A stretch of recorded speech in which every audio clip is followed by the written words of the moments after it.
And then Trina called her mom and told Portia about the accident and how Jordan is hurt bad.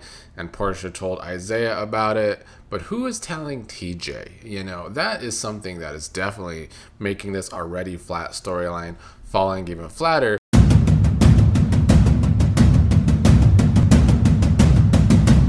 What is up, fellow General Hospital viewers? Here to do a quick recap on yesterday's episode of the show, and it will probably have to be a quick recap today, as I think yesterday's episode revolved a lot around the Crash storyline, which for me is kind of yet another 2026 soap opera storyline falling quite flat, at least for me. I don't know how everybody else feels, but it is definitely falling flat for me for many reasons. I detailed yesterday how I feel like this show in particular likes to tell every storyline where someone has to have a secret that they're keeping.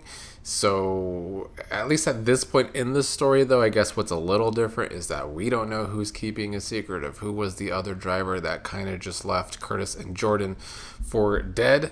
But it is still very similar to a lot of other storylines going on with the show where people have secrets and they just don't communicate with each other. And that does get old. But to top things off, with Jordan in bad shape, and let's just get into it, that Curtis takes Jordan to the hospital. Lucas and Liz work on her. Lucas only had a scene at that point when Jordan was brought in. Curtis was pacing the hospital waiting for an update. And Liz told him that Jordan may have internal injuries, and Curtis had to remind Liz that Jordan only has one kidney. Jordan called Trina to tell her about the accident, and Trina ended up going to the hospital to kind of be there for her father. And then Trina called her mom and told Portia about the accident and how Jordan is hurt bad. And Portia told Isaiah about it. But who is telling TJ? That is something that is definitely making this already flat storyline falling even flatter, with the show deciding to disappear TJ. There's no one, not one of Jordan's loved ones there to try and make us care a little bit more about what is happening to Jordan. And I still don't know if they will kill Jordan off or not, but much like I said yesterday, it just kind of is another character similar to Marco that I don't think needs to be killed off at this point when there are so many worse characters that could be killed off. But this entire storyline is starting to develop into who was this other driver that might have, left Jordan and Curtis for dead. Even though we did also see that Curtis was one of the problems when he and Jordan were off driving together, because he was being quite distracting with her, rubbing her leg, going in for a kiss while she's trying to drive. So Curtis should actually be feeling more guilty than I feel like he is also acting in these scenes, which is another thing to me that is kind of making the entire thing fall a little flat for me. Now, Chase ended up questioning Curtis about what happened, and he talked about an oncoming car that startled Jordan when she was driving. He talked nothing about how he was distracting Jordan while that was happening, but Curtis did have flashbacks of seeing Valentin and seeing that Valentin is still in Port Charles, and Valentin helping him with getting Jordan out of the car. And he did not rat out Valentin to Chase, who was questioning him. So he is at least having Valentin's back, which he should, because Valentin helped him maybe save Jordan's life.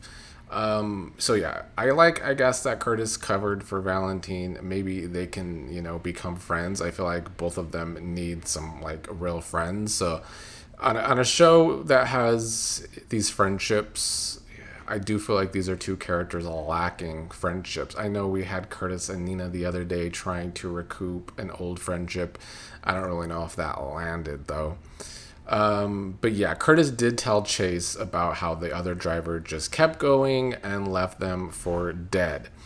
And we saw that when Brook Lynn got home, who could be a main suspect, to chat with Tracy about how she was watching Gio perform, Tracy made note of seeing the opened bottle of alcohol that Brook Lynn was drinking before she rushed out. Tracy was also upset that nobody told her that Gio was performing. And Tracy also brought up how Gio called Dante and not Brook Lynn about the performance. I don't know if that's to tie into this whole Brook Lynn wants a baby so she can be a real mother to this baby like she wasn't to Gio, maybe. But I feel like she's already not being a great mother to Gio, who she does now know about. But whatever. Still hate the Brook Lynn baby plot. But yeah, they pointed out again that Brook Lynn was drinking before she left, so she is a suspect, but it might be too obvious.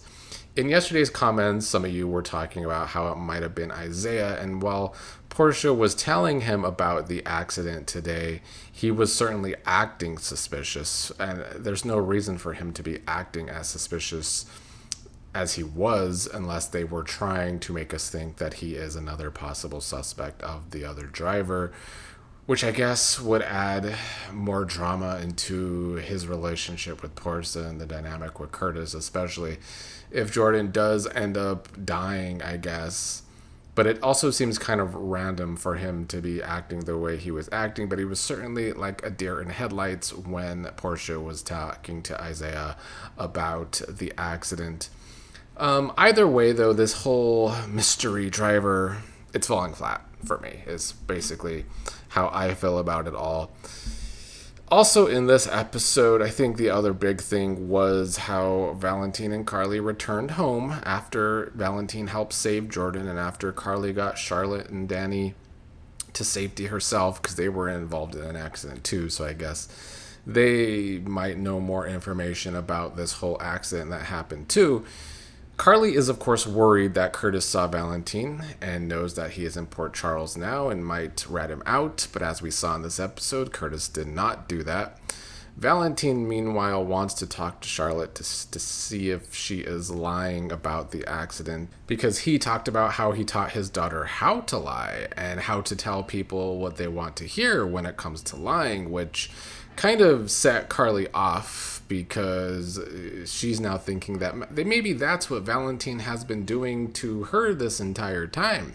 But Valentin said he is not lying, and if he was lying, he would say that he is fine with her still being with Jack Brennan and stringing Brennan along.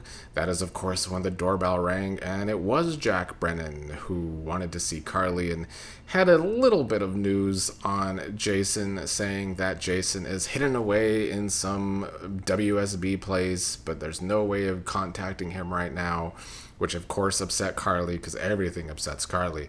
But yeah, Brennan then just had this big display of feelings for Carly and how he loves her and wants to know if she still feels the same way about him or if he should walk away.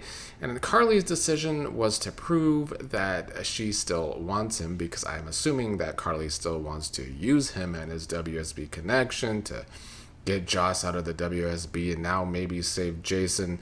But Carly had to go to the extreme of taking him to bed, all while Valentin is still home, and Valentin was left there to just pace and drink and not want to hear them making love in the room. So he had to even walk outside at one point to get away from all of that. So that was probably a hard thing for Valentin to have to swallow, and it was all very awkward. Also, we saw that while Carly was making love to Brennan, she was picturing Valentin. So I guess this is supposed to be some sort of, angst for the Valentin and Carly relationship, but it's also kind of gross, I would say. It was definitely awkward with a hint of gross. Let me look at my notes and see if anything else significant happened. Emma and Gio ended up making love, but I really feel like their entire little young relationship falls very flat. It's a very empty relationship. I don't feel like they're getting any good material to make us really care about them. And even though I do like them a little bit, they are really kind of a boring younger couple for this show, which are two things that should never go together on a soap opera. I don't think a younger couple should be boring, or if they are boring, they maybe shouldn't be paired together. And that is kind of how I'm feeling with Emma and Gio these days. We also had more of a tease for Kristina and Jacinda. At the beginning of the episode, Kristina and Michael were still talking about how Jacinda is just such a good singer, even though we didn't get to hear her sing. And then at the end, when Charlie's was closed, Kristina and Jacinda ended up being left alone to chat. And Jacinda had some good words for Kristina about how Kristina's been such a good friend who doesn't judge her. But of course, before Kristina could get some sentiment in on her end, Michael ended up interrupting. And so I think they are still slowly building up that love triangle. But unfortunately, all around, the last week and a half of this show has certainly been falling flat to me.